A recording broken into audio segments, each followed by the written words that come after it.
Well, thank you all for being out here tonight, and I just appreciate being with a group of like-minded people, and it's nice to meet Suzanne face-to-face. I've followed PRIE for years and have appreciated the information you've put out there. And Ray Hackey, it was nice to hear from you and some of that perspective.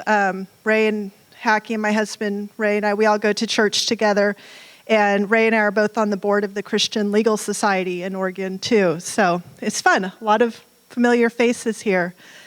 So I'm curious about the audience a little bit. Can you raise your hand if your kids are in public school right now? Okay, how about private? And homeschool? Okay, we've got a really good blend. All right, I was just curious who all was here. Before I became an attorney, for 10 years before I went to law school, I was a stay-at-home mom and the founder and director of a nonprofit ministry for low-income women and children in Polk County called Bambinos. And part of our effort was to mentor women who didn't have a healthy support network. So there were a lot of women that I mentored throughout the years. One of the situations I will never forget, this mom and her daughter I had known for a couple of years. And one day the mom, this was 6 years ago, the mom called me in tears saying that she had received a report card for her 12-year-old daughter. And the report card had the right classes and the right last name, but it had a boy's first name. And she called the school and she said, I think there's a mix-up on the report card. And the school said, no, that's your son's name now. And she said, no, there's really a mix-up. I don't have a son at your school. The school said, well, you do now. So you can come in and talk to the counselor about it. So the mom called me. Of course, she was completely distraught.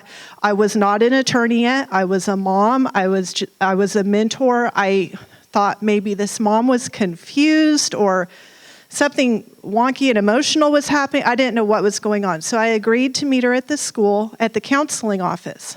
So I sat in there with her daughter, 12-year-old girl, the counselor, and the mom. And I just sat at the table as support for the mom. And the counselor said, your son has changed his name. It is now this. And yeah, basically your daughter is now your son. He is a boy. He changed his name. And as school staff, we must affirm this. And the mom, just in tears, said, I gave birth to her. I'm her mom. She's my daughter. I named her. I know who she is. And the school said, well, yeah, that's between you and your son. And all we can do is affirm. I will never forget that because I couldn't believe what was happening before my eyes. I could not believe it. I couldn't believe that's where public education had gone to. My kids had never been in public education from the beginning. Because of my biblical worldview, it was really important that my kids spend their days somewhere that supported my values, and so they were always in a Christian school. It wasn't easy financially with one income, but we got help from grandparents and scholarships and part-time jobs. So it was really a challenge, but my kids had never been in the system. However, most women in my family have been public school educators. We've got a lot of teachers in my family. So I've been exposed to it for years. I grew up in public education, so did my husband. We didn't see anything wrong with it. And this moment, like how far we have come. So it was a year after that. That was 6 years ago. The next year, I went into law school, and I had a mission on my mind of finding out what had happened that day. What was the law, regulation? What had allowed this? And I thought for sure something was wrong in that. So what I learned was that ODE has a transgender guidance policy. And in this guidance policy, there is a presumption that if your child at any age, this is any age in public school, 5 years old and up, if your child comes to you with gender dysphoria, questioning their gender, it is presumed by ODE that you will abuse your child. Because there's a presumption of abuse, there's a presumption that you're not fit to parent your child, the school stepped in ahead of time and determined they will keep it a secret and affirm that for the child. So that's the policy that the school was following. I didn't believe that was constitutional.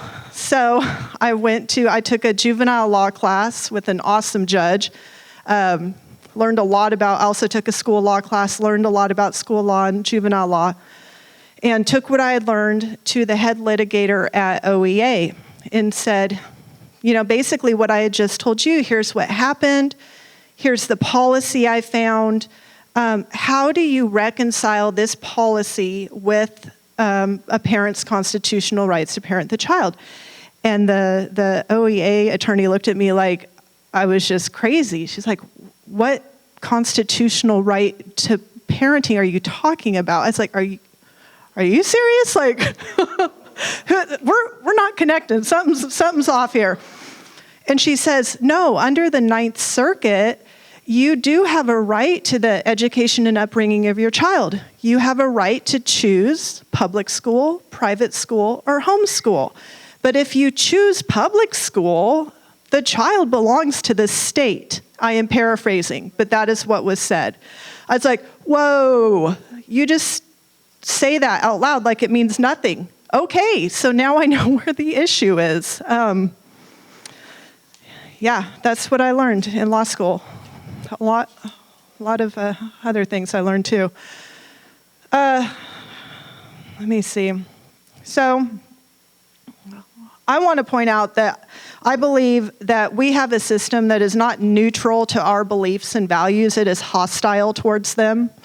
And I think it's really important that we recognize there is no neutrality. They do not believe we're fit to parent our children. They believe that they have a better plan for our children than we do. And if your kids are in public school, I would challenge you with that to do whatever it takes to go to a private school or a home school until things turn around, or if they turn around. And I know that's easier said than done. It's not an option for everybody. So I think first, as a mom, we have to save our own kids first. Make sure our own kids are stable. One thing I thought about, my pastor gave a great example yesterday, and I just couldn't help but apply it to this. We were talking about the firewall that we can put up, and if you're, whatever your worldview is, mine is biblical, but you have a worldview, whatever it is. How strong are your children in your worldview? How strong have you indoctrinated them in your home?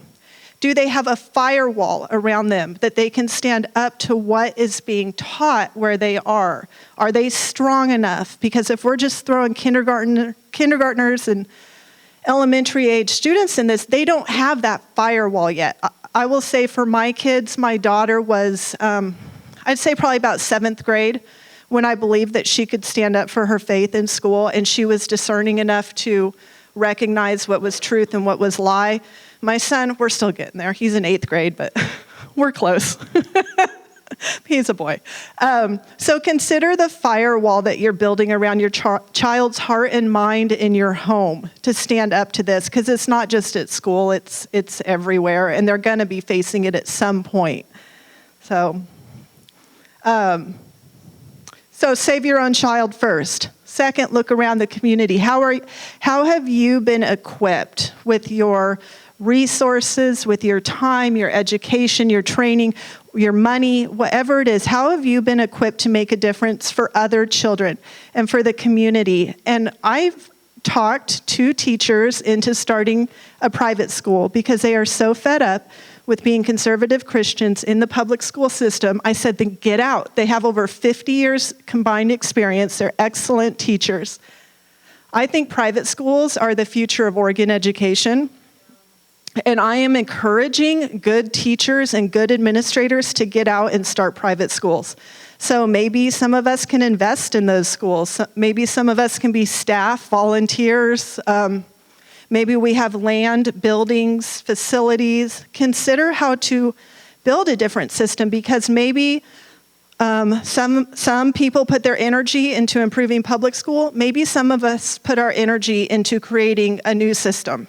So something to think about.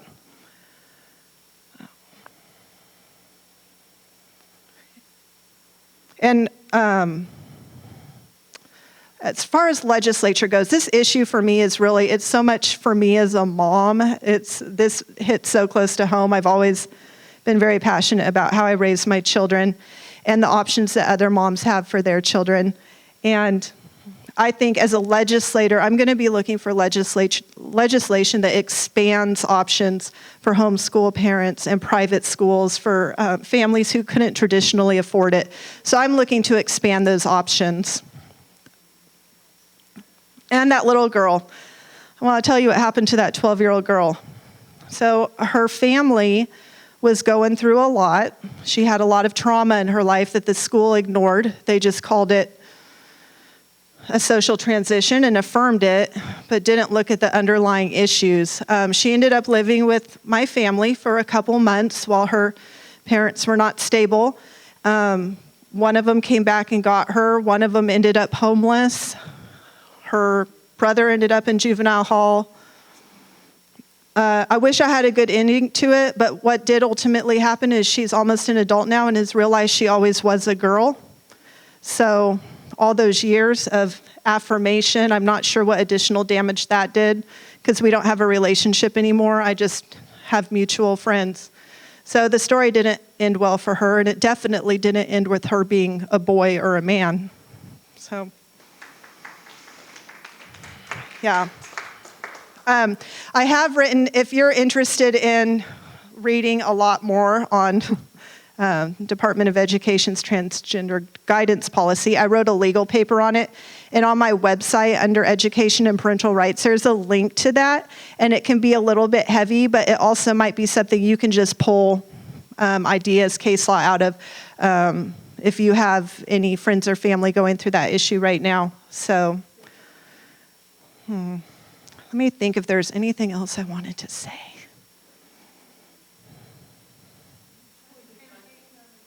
Campaigns are hard, as some of you in here know. Campaigns are hard. I'm door knocking and getting to know more people in the district, and that's really fun. The biggest thing I hear coming from people right now is, where is our liberty? What is going on? Are we in America? What's going on? So I'm right there with them. I'm just as frustrated. That's why I decided to run, because it's what my skills allow me to do, is to go fight through law and policy. That's what I love to do. I'm an activist at heart, so it's kind of a natural position for me. My full-time job is representing law enforcement officers. So I defend police and corrections employees. So that's what I do for fun and money. I have a table in the back, and it has my business card on it with a web address. And if you go to my website under the issues section, the education and parental rights section, and I put a link to that legal paper. I don't think did you open it, Ray? I got it. It got one open. Okay. To be honest, I haven't had a chance to look at it completely yet, but I'm sure it's got a lot of useful information in there based on our conversation yesterday that I will probably use in some of my own legal work. So good. I hope it can help, because we're all on the same team out there trying to fight this. And with the Constitution, we have the state has rights, the parents have rights, the child has rights. I view it as a triangle. And in every decision, the law has to ask who decides. When there's a question, who decides? So it's constantly balancing this triangle of rights. And parents don't have many rights in public education, to be honest. We just don't. And the rights that we do have are they're generally statutory and discretionary. So I think it was Ray or Suzanne, or maybe both, who had talked about a nurse who, if she had information that your child was going through gender questioning, suicidal, questioning an abortion, you don't have any right to that information. It's up to the school if they want to share it with you, but they sure don't have to.